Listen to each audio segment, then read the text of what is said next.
우리 그리스도인들, 우리 성도들에게 있어서 기도는 너무나도 중요한 신앙의 한 부분이고 삶의 한 부분이라고 할 수가 있습니다. 기도와 신앙은 정비례한다고 하시겠죠. 우리 신앙이 자라가게 되면 점점 더 기도를 많이 하게 되고 또 그 기도의 내용도 점차 변하게 되어집니다. 기도를 하지 않는 사람, 그런 사람도 신앙이 아직 덜 자란 사람이지만 기도를 하긴 하는데 어떤 데 굉장히 많이 할 수도 있는데 그런 내 신상의 문제, 내 집, 내 식구, 자기 일만 위해서 기도하는 사람도 아직은 덜 익은 미성숙한 신앙의 삶이라고 할 수가 있을 것입니다. 대부분 사람들이 이제 신앙 경험을 보면 신앙생활하고 처음에 기도를 시작할 때는 당장 자신의 필요와 눈앞에 닥친 응급한 문제들 때문에 기도를 하는 것부터 기도를 시작하게 되죠. 그러나 이제 점차 신앙이 자라가면서 주변 사람들 위해서 이제 기도하는 것으로 그 기도의 범위가 확대되어 갑니다. 그러다가 이제 말씀을 깨달아 가게 되고 또 하나님의 성품과 하나님의 뜻을 조금 더 이해하게 되면은 이제는 나와 직접적인 관계가 없는 사람들, 그런 사람들 위해서도 중보 기도를 하게 된다는 거죠. 특별히 우리의 믿음이 성숙하게 되면 우리의 기도가 내 중심에서, 나 중심에서, 또는 인간 중심에서 하나님 중심으로 바뀌어가게 되어집니다. 예수님은 산상수훈에서 우리 믿는 자들에게 너희는 먼저 그의 나라와 그 의를 구하라 그랬죠. 하나님 나라와 하나님의 의를 위하여 기도하라 하는 말인데, 그런데 예수를 믿고서 처음부터 정말 그 나라와 그 의를 위해서 기도할 수 있는 사람은 제 생각에는 거의 없지 않나 생각이 들어요. 처음에는 아까도 말씀드린 것처럼 대부분이 나 중심적인 기도, 당장 필요한 필요한 것을 위한 이 땅의 것들을 위해서 기도하게 마련입니다. 또 기도가 훈련되고 성장하는 과정에 필요한 과정이라고 생각할 수 있어요. 그러나 우리가 특별히 하나님 말씀을 잘 깨달아 알아가게 되어질 때 우리의 기도가 점점 기도도 성숙하게 되는데, 특별히 내 이웃을 위해서 중보 기도할 수 있게 되어지고 특별히 하나님 나라와 그 의를 위해서 기도하게 되어진다는 것입니다. 지난 주일에는 우리가 오늘 읽은 창세기 18장 본문의 앞부분을 가지고 천사들을 대접한 아브라함이라 하는 제목으로 나그네들을 친절하게 잘 대접하다가 부지 중에 천사들을 대접하게 된 아브라함의 얘기를 살펴보면서 그처럼 나그네들을 대접한 아브라함의 실천이 바로 그 아브라함의 믿음이 성숙해진 열매다, 성숙해진 증거라 하면서 우리가 온전한 믿음에는 그처럼 사랑과 선행의 실천이 따라야 한다는 데 대해서 말씀을 드렸습니다. 오늘 우리가 읽은 본문, 그 다음에 나온 본문에 보면은 아브라함 믿음이 또 하나 성숙했다고 하는 증거로서 그가 하나님께 중보 기도를 드린 데 대해서 우리가 발견할 수 있게 되었습니다. 오늘 본문에 보시면은 16절에 보시면 그 사람들이 거기서 일어나서 소돔으로 향하고 아브라함은 그들을 전사하러 나가니라 했습니다. 여기서 그 사람들이 한 건 누굽니까? 지난주에 살펴본 것처럼 아브라함의 장막에 찾아온 나그네들이죠. 근데 그들 중에서 18장에 나오는 본문을 쭉 보면 원래 그 아브라함의 장막에 찾아왔던 나그네가 세 사람이었던 것 같아요. 세 사람이었는데 그 중에 두 사람의 천사는 소돔성으로 출발을 하고 한 사람이 남는데 그 한 사람은 천사가 아니라 뭡니까? 여호와 하나님이 사람의 모습으로 나타나는 것이었음을 우리가 알 수가 있습니다. 그래서 이제 그 두 천사들은 소돔성에 향해서 출발을 하고 아브라함이 그들을 배웅한 후에 여호와 하나님은 거기 남으셔서 아브라함과 이런저런 대화를 나누시게 되는 거죠. 그리고 그 하나님께서 아브라함에게 말씀하신 내용이 바로 17절부터 19절에 나옵니다. 거기 다시 한번 읽어보도록 하죠.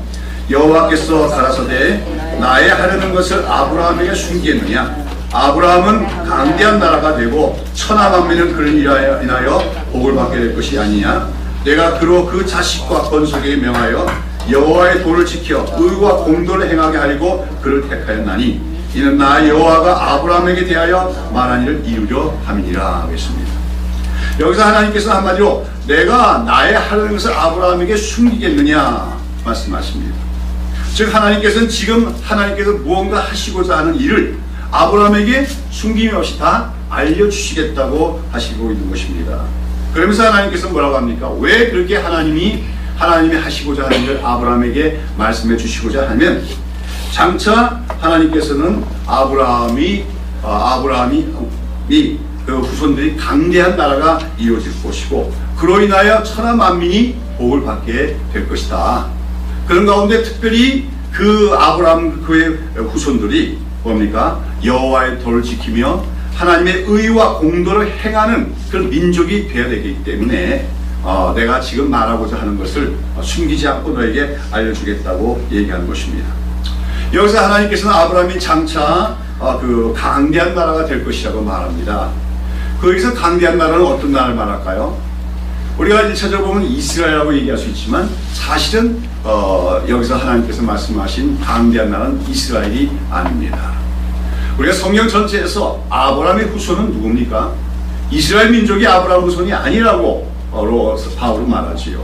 바로 믿음으로 의롭다함을 얻은 자들, 즉 예수 그리스도를 믿는 자들이 아브라함의 진정한 영적인 후손이라고 성경은 얘기하고 있습니다. 그러므로 여기서 아브라함의 후손들이 장차 강대한 나라를 이룰 것이다.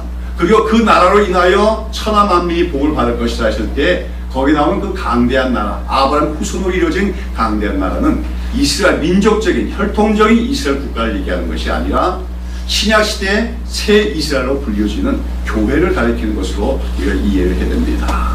오늘 여기 말씀에도 마지막 보면 나 여호와가 아브라함에게 대하여 말한 일을 이루려 함이라 했는데, 하나님께서 아브라함에게 대하여 말한 일이라고 하는 것이 하나님께서 아브라함과 맺은 언약을 말씀하신 것입니다. 그 언약의 궁극적인 성취는 이제 누구 안에서 이루어지냐면 예수 그리스도 안에서 이루어지게 됩니다. 그리고 예수 그리스도 안에서 아브라함의 후손들이 나타나게 되고, 그 아브라함 후손들이 새로운 나라를 만들게 되는데, 그것이 바로 오늘 신약시대의 교회고, 그 교회를 성경에서는 새 이스라엘로 부르게 되는 거죠. 그런데 여기서 하나님께서는 그 아브라함의 후손들로 이룩되어진 그 강대한 나라, 그 나라로 말미암아 세상 모든 천하 만민이 복을 받게 되려고 했는데, 물론 이것은 이제 그 교회로 말미암아 복음이 전파되고 사정 사람들이 다 예수를 믿고 구원받는 은혜에 얻게 되는 것을 말씀하고 계시죠. 그런데 그런 가운데 특별히 그 아브라함의 후손들이 이룩할 강대한 나라, 그 나라의 백성들의 특징은 어떻게 된다고 했습니까? 그러면 그 새 나라의 백성들은 여호와의 도를 지켜 의와 공도를 행하는 백성들이 되게 하려 합니다. 하나님 그렇게 말씀을 하십니다. 여기서 하나님께서는 아브라함과 그의 후손들을 하나님의 백성을 부르신 목적을 말씀해주고 계십니다. 하나님은 왜 아브라함을 부르셨습니까? 또 왜 아브라함의 후손들을 자기 언약 백성을 부르신다는 것입니까? 그것은 바로 그들이 하나님의 도, 즉 하나님의 뜻을 배우고 깨달아 가지고 이 세상 속에서 의와 공도를 행하는 백성들이 되게 하려 하심이라고 얘기하는 것입니다. 다시 한번 말씀드립니다. 하나님께서는 왜 아브라함과 그 후손들을 선택하셔서 자기 백성을 삼으십니까? 그들로 하여금 의와 공도를 행하는 백성들이 되게 하려 하심이라는 거죠. 여기 의와 공도란 말, 이제 번역상의 문제가 좀 있는데, 히브리어로는 이 의와 공도란 말이 미슈파트와 체다카입니다. 우리나라 성경, 한글 성경에서는 이 미슈파트와 체다카란 말이 히브리어 성경에서 계속 굉장히 많이 나오죠. 근데 보통 미슈파트만 따라 나오고 체다카만 따라 나오는 것보다는 미슈파트와 체다카가 함께 엮여서 나올 때가 굉장히 많습니다.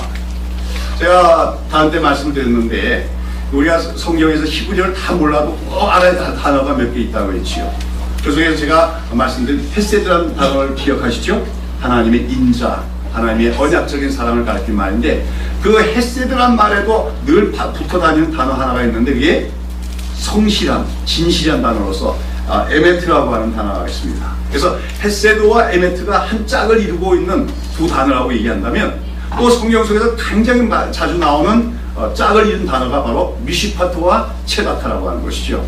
근데 이 미슈파트와 체다카라는 말이 성경에서는 오늘 여기 본문에는 의와 공도라고 번역되어 있지만 신명기 33장 21절은 공의와 법도로 번역이 되어 있고, 또 이제 시편 33장 5절을 보면 정의와 공의 또는 정의와 공평 뭐 이런 식으로 다양하게 번역이 되고 있어서 우리말 성경만 읽어가지고는 이 두 단어가 함께 이렇게 짝을 이뤄서 나타나는 걸 잘 발견할 수가 없습니다. 근데 영어 성경에 보면 대부분 이제 이 미슈파트와 그 체다크라는 단어가 justice and righteousness 이렇게 돼가지고 두 단어가 병행해서 항상 나오고 있는 것을 보게 되죠. justice는 뭐고 righteousness는 뭐냐? 사실 이 차이를 구분하기 그렇게 쉽지가 않아요.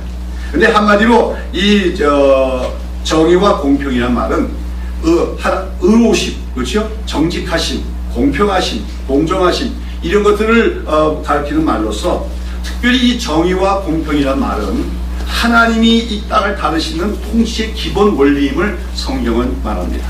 그래서 시편 89편 14절에 보면 의와 공의가 주의 보좌의 기초입니다 이렇게 선언하고 있습니다. 하나님의 보좌의 기초, 하나님의 보좌의 기초는 통치의 원리인데 그 통치의 원리가 의와 공의라는 거죠. 하나님이 이 세상을 어떻게 다스려요?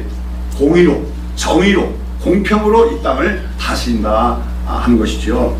그런 가운데 미슈파트와 체다카는 하나님의 그러한 이 세상을 다스리는 통치의 원리인 동시에 하나님의 중요한 성품이기도 합니다. 하나님의 속성이 바로 공의와 정의라고 할 수가 있겠지요. 그런데 하나님께서는 오늘 아브라함과 언약을 맺으시고 그와 그의 후손들로 하여 큰 나라를 이루시는 목적이 뭐라고 했습니까? 바로 그 백성들이 그러한 의와 공도를 행하는 백성, 공평과 정의를 행하는 백성이 되게 하려고 그들을 부르시고 그들로 큰 나라를 만드신다고 말씀하고 있다고 하는 것이죠. 즉 하나님의 백성들이란 어떤 존재냐면 하나님의 부르심을 받아 구원을 받은 이후에 하나님의 도를 배움으로써 하나님의 뜻을 깨달아가고 하나님의 뜻을 이해해가면서 점차 무엇에 자신의 삶에서도 공평과 정의가 나타난 사람들이 되어야 된다 이렇게 하나님은 말씀하고 계신 것입니다. 여러분, 이처럼 하나님의 백성들이 그들의 삶에서 의와 공도 어떤 공평과 정의가 나타나야 된다는 것은 바로 하나님의 백성들이 이 세상 속에 살아가는 삶 속에서 공평하고 정의롭고 정직한 삶을 살아가는 것을 통해서 하나님이 살아계시고 하나님이 이 세상을 통치하고 계시고 하나님은 바로 그처럼 의로우신 분임을 나타내는 사람들이 되어야 된다 하는 말씀으로 이해할 수가 있습니다.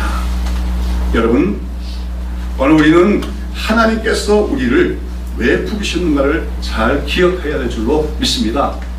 우리를 그냥 구원해서 천당 가게 하려고 구원하신 것이 만이 아니라 우리를 구원하셔서 하나님의 나라를 이루시고 그 하나님 나라 백성으로서 우리들도 하나님의 성품을 담아서 의와 공의를 행함을 통해서 하나님의 영광을 나타내는, 하나님의 살아계심을 나타내는, 하나님의 통치를 나타내는 백성이 되게 하시고자 한 것이 우리를 부르신 목적이라고 오늘 하나님은 말씀하고 계시다는 것입니다. 그렇습니다. 오늘 우리 하나님 백성들은 왜 하나님이 우리를 구원하시고 부르셨는가를 잘 알아야 돼요. 그냥 이 땅에서 뭐 잘 적당히 살다가 천당 가서 영원한 복 누리게 하려고 하신 것이 아니라 이 땅에 살아가는 동안 이 세상 속에서 하나님의 중요한 성품이요 하나님이 이 땅을 다스리는 통치의 기본 원리인 의와 공도, 공평과 정의를 우리도 뭡니까? 시행하고 실천하는 이웃들과의 관계에서 나타내는 그런 주의 백성이 되라고 우리를 부르셨다고 하는 것입니다. 자, 그런데 오늘 우리가 이 땅의 교회들의 현실을 보면 어떻습니까? 오늘 이 땅에 있는 교회 현실이 정말 교회들이 하나님의 공의와 하나님의 정의로움을 나타내고 있느냐 하는 것입니다. 많은 기독교인들이 세상의 삶 속에서 세상 사람들보다 더 의롭지 못한 그런 모습을 우리는 자주 보게 되었습니다. 또 교회들이 세상의 어떤 단체나 조직들보다도 더 탐욕스럽고 오히려 진실치 못한 것을 우리가 보게 됩니다. 이것은 한마디로 오늘날 이 땅의 기독교인들과 교회들이 하나님께서 자기 백성들을 선택하고 부르신 목적을 잘 깨닫지 못하고 있기 때문이라고 할 수가 있는 거죠. 그리고 이처럼 자기 존재의 목적을 깨닫지 못하고 하나님의 부심의 목적을 이해하지 못하는 기독교인들과 교회는 결국 세상 속에서 맛을 잃은 소금처럼 되어서 버림을 받기에 마련임을 우리는 알아야 될 것입니다. 아무튼 오늘 하나님께서는 그동안 아브라함을 부르셨습니다. 그리고 내가 너를 복의 근원 삼으리라, 너의 큰 민족 일게 하리라, 내가 이 땅을 너의 기업에 주리라 등등의 언약을 세우셨는데, 근데 이제는 하나님이 구체적으로 그 하나님께서 아브라함과 그의 후손들을 부르신 목적을 말씀을 해주고 계십니다. 그러면서 이제 하나님은 그런 하나님의 공의와 정의에 입각해서 이제 소돔성을 심판하실 것을 아브라함에게 말씀해주고 계시다는 것이죠. 여러분, 우리 하나님은 이 세상을 창조하시고 그냥 내버려 두시고 그냥 바라만 보고 계신 분이 아닙니다. 성경이 말하는 하나님은 세상을 창조하셨을 뿐만 아니라 세상을 다스리시는 하나님임을 성경은 말하고 있습니다. 하나님은 이 세상을 창조하신 후에 그리고 인간들이 타락한 이후에도 여전히 인간들의 사회를 통치하고 계시면서, 그러면서 특별히 그 통치의 원리가 뭐란 겁니까? 아까얀 정의와 공의에 의해서 세상을 다스리고 계시다는 거죠. 그런 공의롭고 정의로운 통치에 의해서 세상을 다스리는 하나님께서는 이 땅에 있는 어떤 사회나 국가들이 하나님이 정해놓으신 기준, 그 기준 이상으로 더 부패하고 타락했을 때 마침내 하나님은 그 사회와 국가를 심판하시고 만다는 것입니다.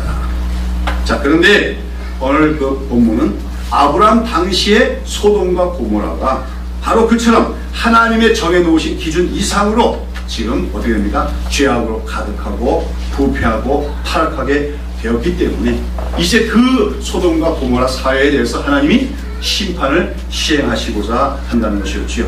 바로 그 일을 위해서 지금 누가 온 겁니까? 하나님과 천사들이 왔던 것이고, 이제 오늘 본문 쭉 보시면은 그 하나님과 동행해서 왔던 천사들 두 사람은 어떻게 합니까? 이제 소돔성으로 먼저 갑니다. 그들이 소돔성으로 간 목적은 뭘까요?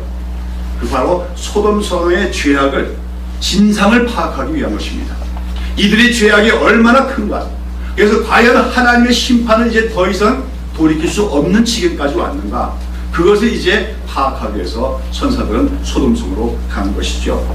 그리고 이제 하나님께서는 이제 아브라함과 대면하시면서 내가 아브라함에게 나의 하려는 일을 숨기겠느냐, 소돔과 고모라가 너무나 죄악이 컸기 때문에 이제는 내가 마침내 그 나라와 그 사회를 공의와 정의로서 심판할 수밖에 없는데 내가 그 사실을 너에게 알려주려고 한다, 이렇게 하나님은 말씀하신 것이죠.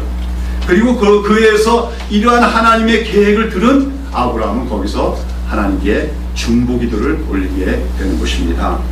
자, 여기서 이제 우리가 아브라함이 하나님께 중보기도를 올린 그 내용에 대해서 우리가 살펴보기 전에 무엇보다 중요한 것, 가장 먼저 살펴봐야 될 것은 하나님께서 아브라함을 대하시는 그 태도입니다. 여러분 10절에 보면 뭐라 합니까? 여호와께서 가라사대 때 나의 하려는 것을 아브라함에게 숨기겠느냐 말씀하시죠. 이건 한마디로 하나님께서 아브라함을 누구처럼 여긴다는 거예요? 친구처럼 여기시면서 말씀하신다는 것입니다. 여러분, 친구란 건 뭡니까? 한마디로 비밀이 없는 사이라고 얘기할 수 있겠지요. 절친한 친구 사이에는 모든 비밀성까지도 다 털어놓고 서로 의논하는 게 진정한 친구라고 할 수가 있을 것입니다. 근데 지금 하나님께서는 아브라함에게 바로 그런 흉얼없는 친구처럼 그에게 말씀하고 계시다는 것이죠. 참 놀라운 일이 아닙니까? 하나님과 아브라함은 어떤 사이입니까? 창조자와 피조물입니다. 거룩하신 하나님과 허물과 죄가 많은 죄인의 사이 아닙니까? 그런데 하나님께서는 그런 아브라함을 마치 절친한 친구를 대하시듯 말씀하고 계신 것입니다.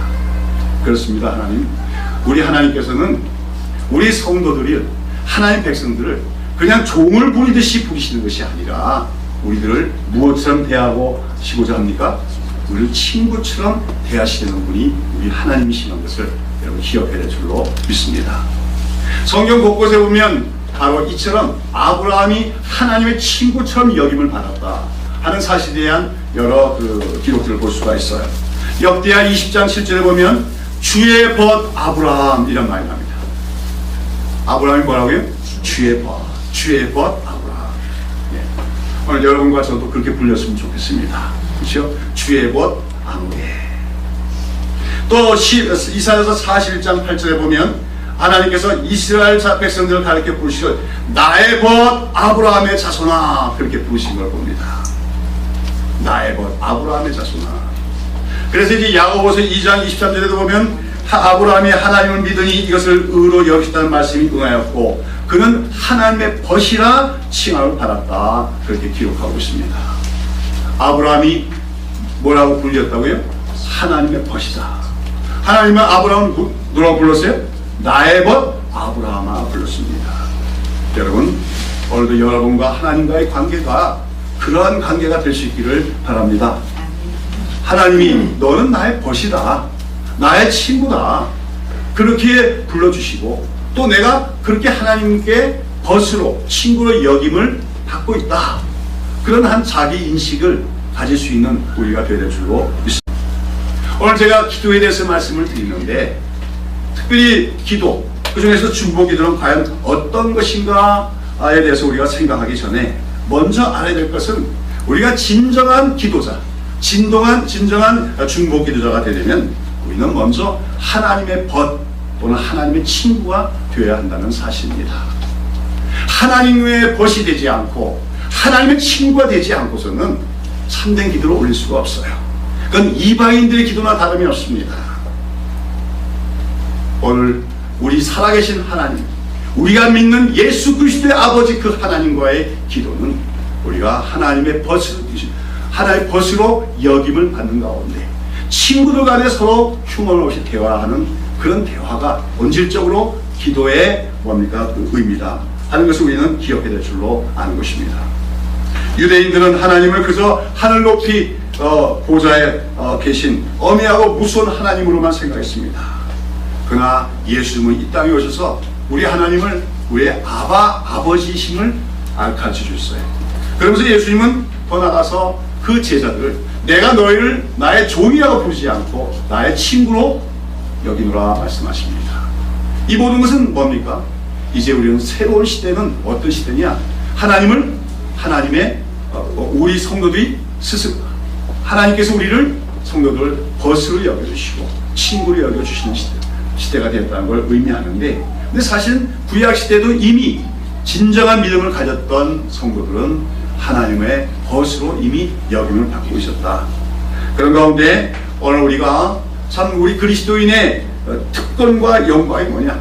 바로 하나님의 친구를 여기심을 받으며 하나님과 그처럼 대화를 나눌 수 있는 자리에 있다 하는 것이 바로 우리 그리스도인들의 특권이다 하는 것을 기억해야 될 줄로 믿습니다. 여러분 오늘도 우리는 기도를 하는 데 있어서 그 기도의 시간은 바로 하나님과 친구처럼 친밀하게 교통하며 대화하는 시간이다 하는 것을 깨닫는 우리가 되기를 바랍니다. 그렇게 될 때 기도는 부담스러운 시간이 아니죠. 무거운 고역이 아니죠. 그 기도 시간은 참으로 우리의 삶 속에서 가장 즐겁고 아름다운 시간이 될 수 있는 줄로 믿습니다. 그러나 이제 아브라함이 이처럼 하나님의 벗으로 여겨진 것은 처음부터는 아니었다고 얘기할 수 있어요. 그의 믿음이 이제 성숙했기 때문에 하나님의 마음을 털어놓고 얘기할 수 있게 됐다는 거죠. 우리가 자녀를 키운데도 그렇지 않습니까? 자녀가 아직 어리고 미성숙하면 아버지거나 엄마가 그 마음에 있는 모든 걸 다 털어놓을 수가 없어요. 그건 비밀, 감추는 게 아니라 아직 이해하지 못하기 때문에. 그러나 이제 아들이나 딸이 충분히 성장하게 되고 그렇게 되면 어떡합니까? 아버지, 엄마가 갖고 있는 여러 가지 비밀이나 또는 여러 가지 속사정이나 그런 걸 다 털어놓을 수 있지 않습니까?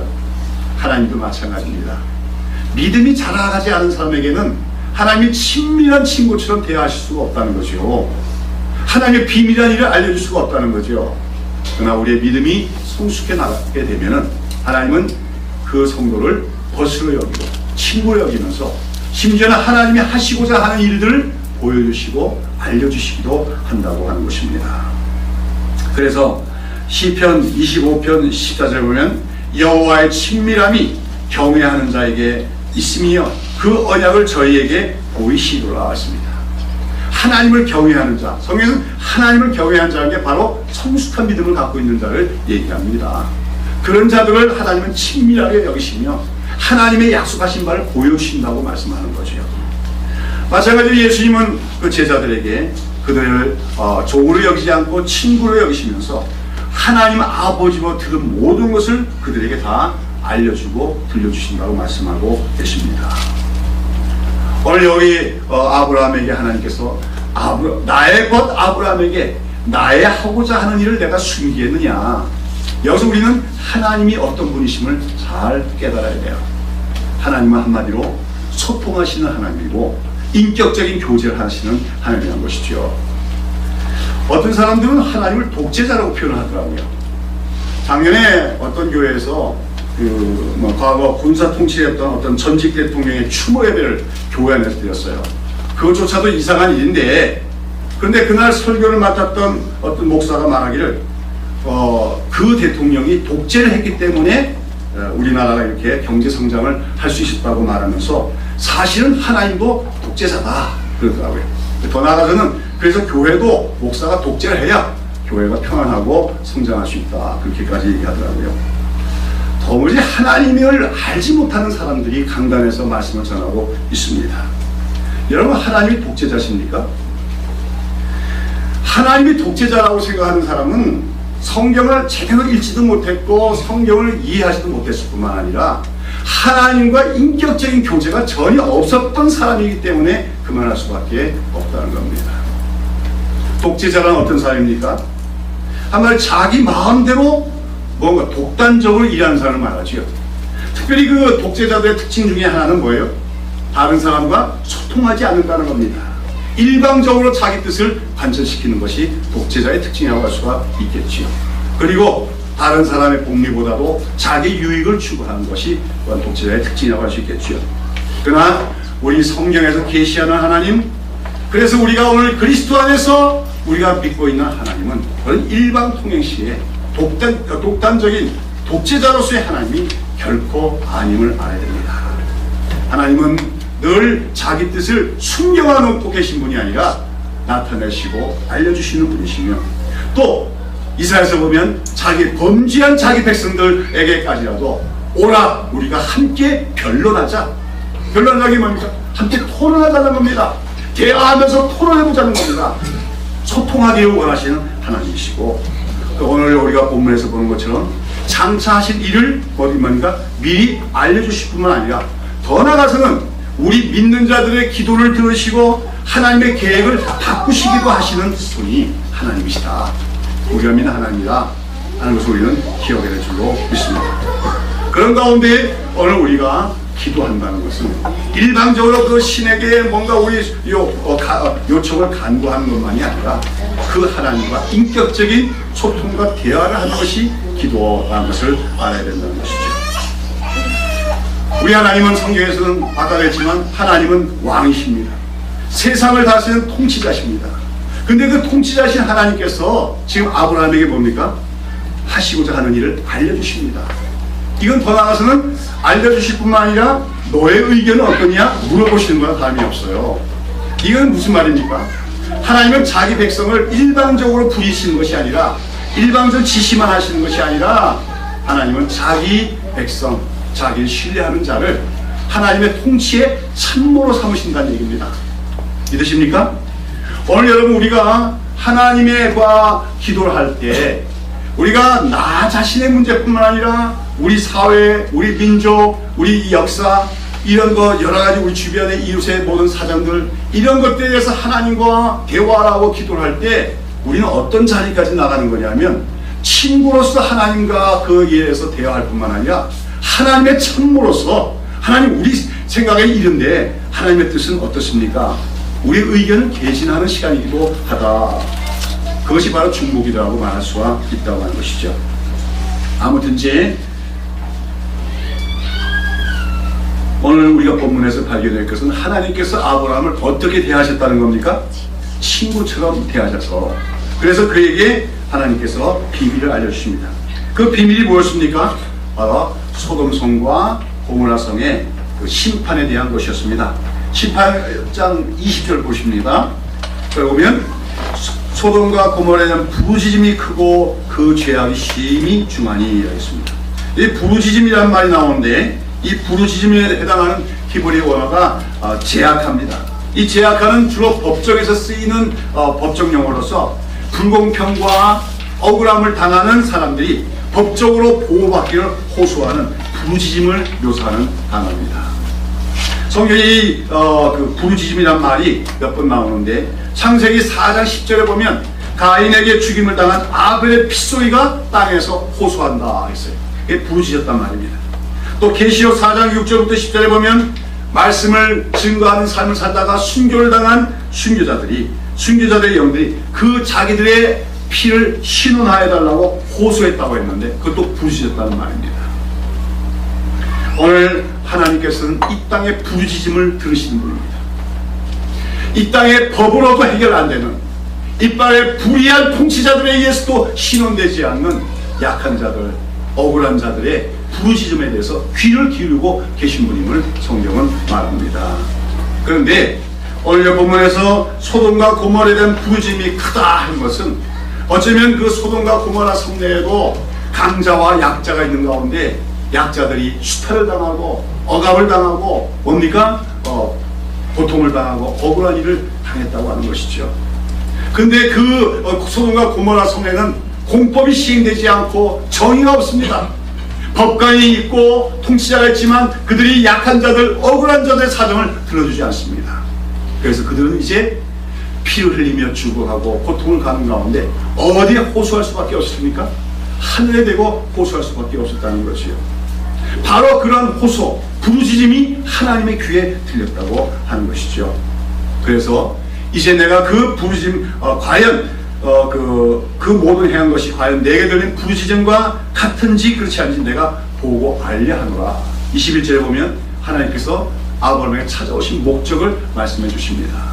물론 18장의 본문은 하나님께서 아브라함에게 내년 이맘때는 내게 반드시 약속한 대로 아들을 얻으려 하는 말씀을 확인해 주시기도 온 거지만 또 하나 중요한 것은 소돔과 고모라의 심판을 시행하기에 앞서서 그 소돔과 고모라의 죄악상이 어떠한가를 실상을 파악하고 또한 그 문제에 대해서 아브라함에게 의견을 구하고자 오셨다고 하는 것입니다. 자, 아무튼 소돔과 고모라 성에서 울려 퍼지는 부르짖음이 하늘까지 닿았습니다.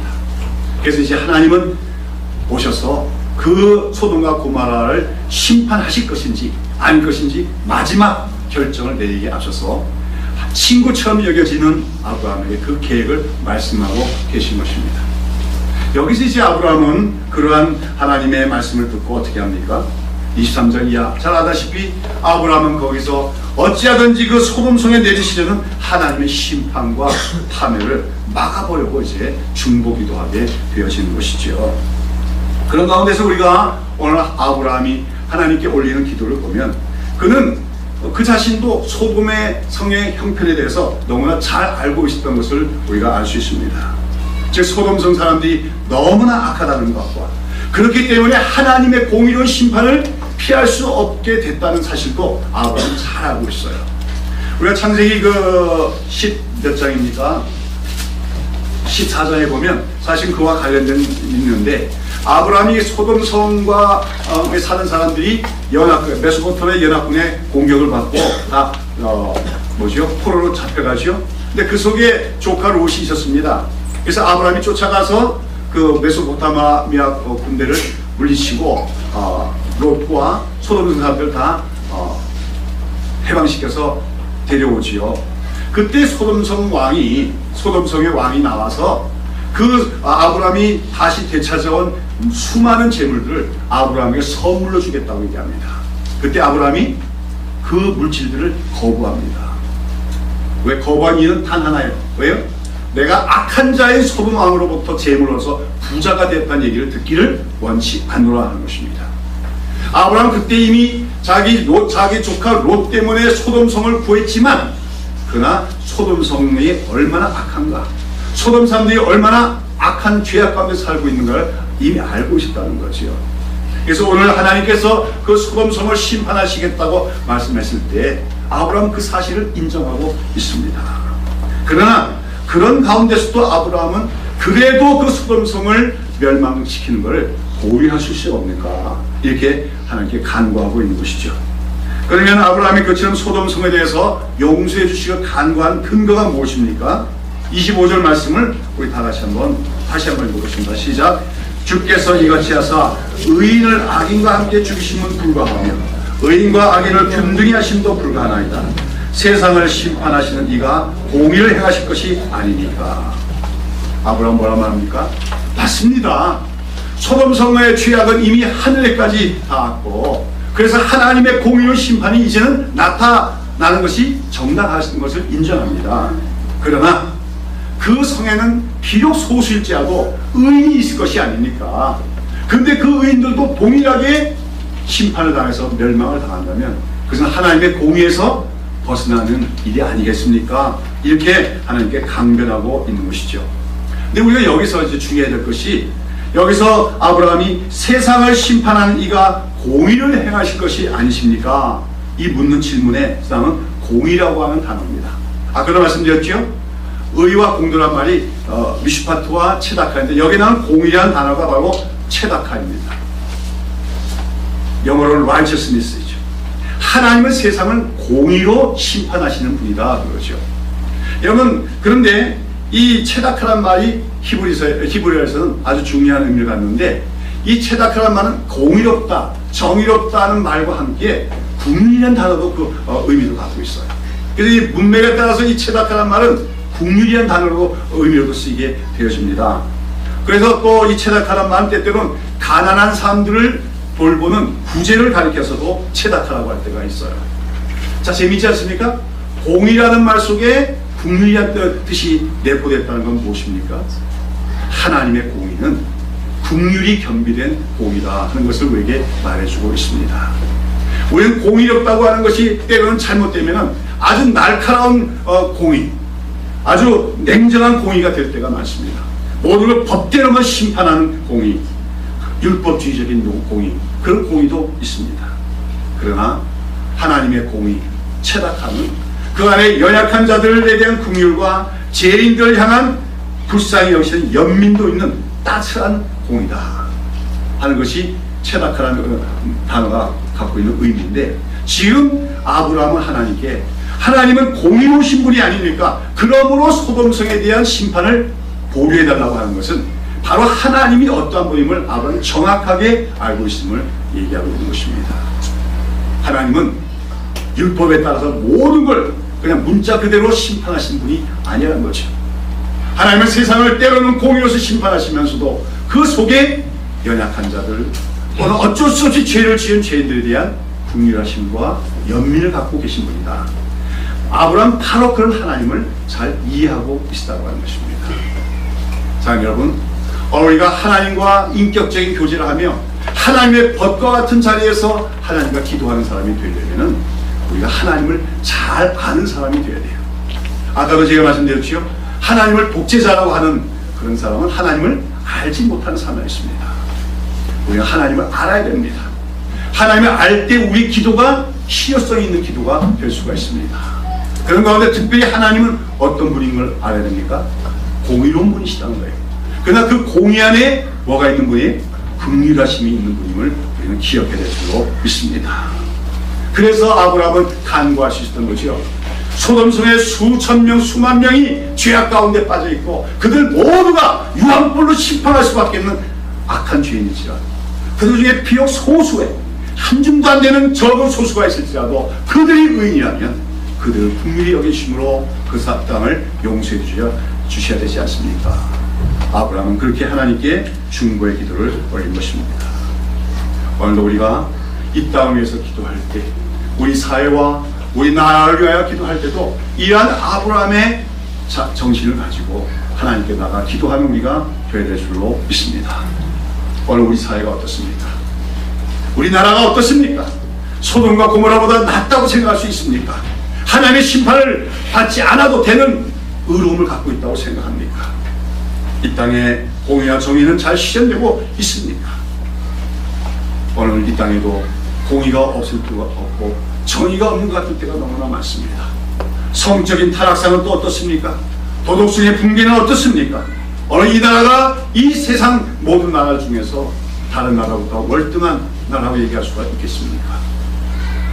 솔직히 말해서 오늘 이 사회도 소돔과 고모라에 못지않은 하나님의 심판을 피할 수 없는 그런 지경에까지 이른 사회임을 우리는 솔직하게 고백할 수 있어야 됩니다. 그런데도 이 사회가 존속할 수 있고 유지될 수 있는 이유는 무엇일까요? 대통령이 잘했습니까? 집권당이 잘했습니까? 경제 관료나 재벌들이 잘했습니까? 아니지요. 그것은 바로 이 사회 속에 그래도 소수의 의인들이 있기 때문입니다. 우리는 그 의인이들이 있으므로 이 땅이 그래도 하나님 보존해 주시고 유지시켜 주심을 알아야 된다는 것이죠.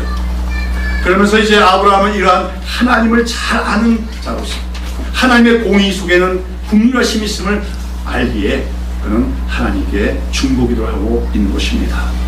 그 소돔성에 소수의 사람이 있더라도 용서하여 주십시오. 그러면서 그가 기도하는데 그는 여기서 또 기도하는 태도에 있어서 겸손함과 담대함을 겸비한 기도를 하고 있는 것을 볼 수가 있어요. 자, 여러분, 오늘 우리가 하나님 앞에서 가져야 될 두 가지 태도가 있습니다. 겸비된 태도가 뭐냐면 겸손함과 담대함이에요. 하나님 앞에서 우리는 늘 우리가 부족한 자요, 작은 자요, 무능한 자요, 죄인임을 고백할 수 있어야 돼요.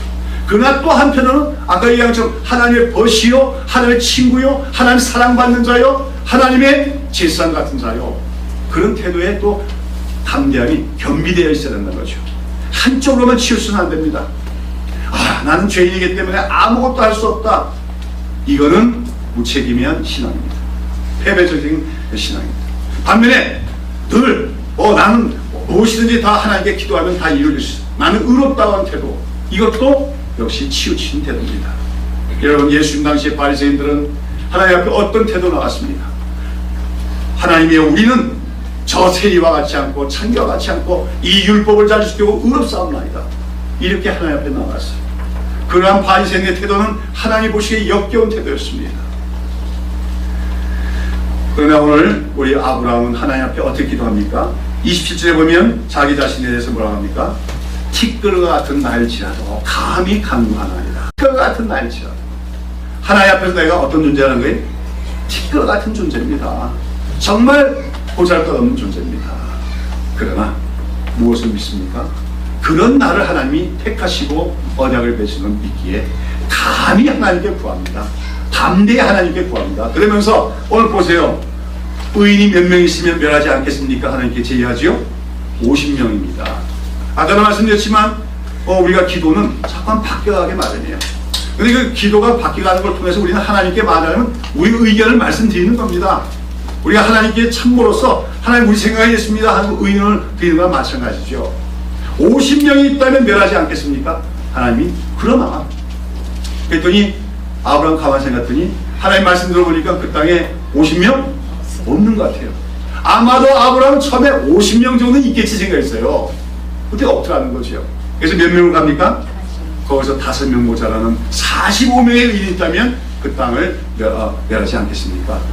그러면 그랬더니 뭐라고 합니까? 40명 내려가고 30명 내려가고 20명 내려가고 마지막으로 몇 명까지 내려갑니까? 10명까지 내려가죠. 굉장히 어떻게 보면 뻔뻔스럽잖아요. 때를 쓰는 거 아닙니까? 한두 번 얘기하고 말아야지. 50명 했다가 45명 했다가 40명, 30명, 20명. 근데도 하나님은 그걸 다 받아주고 계십니다. 오늘 우리 기도할 때 처음부터 하나님의 뜻에 딱 맞게 기도할 때 없어요. 기도하면서 기도가 바뀝니다. 그래서 하나님의 뜻에 맞춰서 나가죠. 그래도 하나님은 다 들고 계십니다. 무시하지 않으십니다.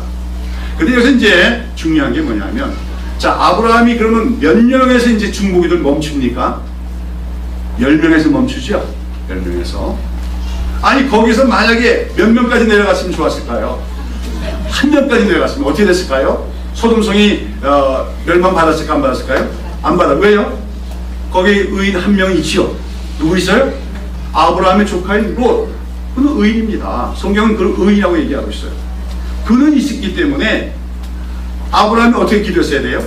한 명까지라도 의인 한 명이라도 있으면 멸하지 마십시오 이렇게 했어야 되잖아요. 근데 그렇게 하지 않았다는 거죠. 여기에 대해서 이제 어떤 목사님은 그러시더라고요. 그랬어야 된다고. 아브라함이 거기서 끝까지 중복에 대해서 한 명의 의인이라도 멸하지 마소서 기도했다면 소돔성은 멸망을 면했을 것이다. 이것은 10명이라는 숫자의 상징적인 의미를 잘 이해하지 못하기 때문에요. 열이라고 하는 것은 필요 충분수로서 이것은 신앙 공동체에 가장 필요한 요건을 가리키는 숫자입니다. 열이라고 하는 숫자가.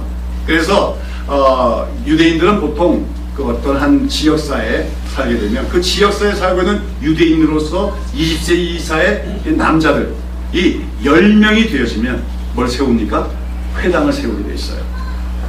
말하면 한 신앙 공동체가 형성이 되어 있다는 표시라는 거죠. 10명이라고 하는 것은 의인의 숫자입니다. 의인들이 한 공동체를 이룰 수 있는 최소한의 숫자가 10명이라고 성경은 얘기하고 있는 거죠. 그러니까 여기서 아브라함이 10명에서 멈췄다는 건 뭐냐면은 하나님 그 소돔성이 비록 다 타락하고 부패하고 죄악이 가득 찼더라도 그 속에 의인들의 공동체, 하나님 백성들의 공동체가 있다면 그를 멸하지 말아주십시오 기도했다고 하는 것입니다. 그런데 그 의인의 공동체가 있었어요? 없었어요? 없었다고 하는 거죠. 알다시피 롯은 아브라함과 같이 갈대우를 쫓아온 믿음의 동료로서 아브라함으로부터 믿음을 배우고 익힌 사람입니다. 그 자신은 하나님 믿어요. 의인입니다. 그러나 그는 그 소돔성에 살면서 세상과 연합하여 사는 동안에 바른 전도를 하지 못했다는 거죠. 나중에 알고 보니 자기 마누라까지도 바른 믿음을 갖지 못했어요. 딸들도 바른 믿음을 못 가졌어요. 사실 그가 그 소돔성에 살면서 자기 아내와 딸과 가족들에게만 올바른 믿음을 가르쳤더라도 전했더라도 아마 그 소돔성에는 몇 명이 있었을까요? 10명 이상의 의인의 공동체가 존재할 수 있었을 것입니다.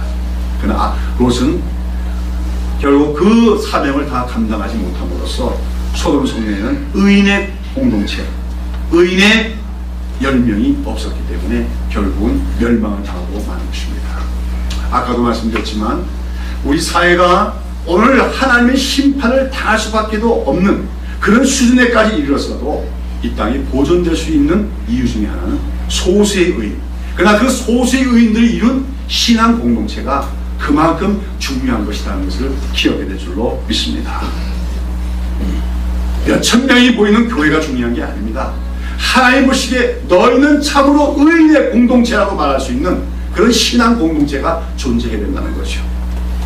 그 숫자가 많지 않더라도 참된 의인의 공동체로서의 믿음의 공동체의 순수한 교회가 그 한 사회 속에 존재하면서 그들이 하나님께 기도할 때 하나님은 그 사회에 만연한 죄악에도 불구하고 그 의인의 공동체를 보시고 그 믿음의 공동체를 보시고 그 땅을 용서하시며 긍휼을 베푸심을 기억해야 될 줄로 믿습니다.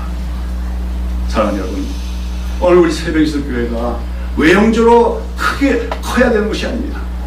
비록 적을지라도 의인의 공동체가 되어야 됩니다.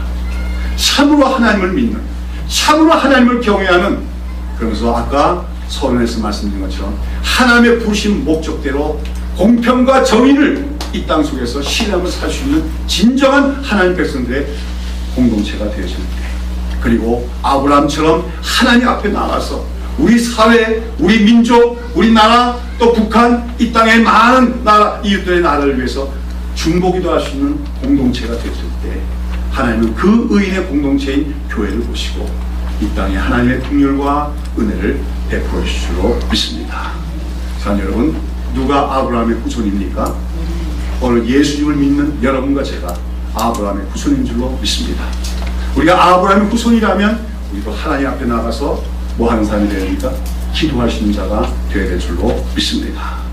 그런 가운데 우리는 특별히 하나님의 어떠하신 분인가 더 깊이 잘 알아서 정말 하나님과 친구와 같은 가운데서 하나님께 말씀을 드리며 기도할 수 있는 우리가 되어야 될 것이고, 오늘 이 땅에 죄악 가운데서도 하나님의 긍휼을 베푸시기를 기도하는, 하나님의 성품을 너무나 잘 아는 그런 중보기도자로 애써 성도와 우리 교회가 되시기를 예수님의 이름으로 축원합니다. 기도하겠습니다.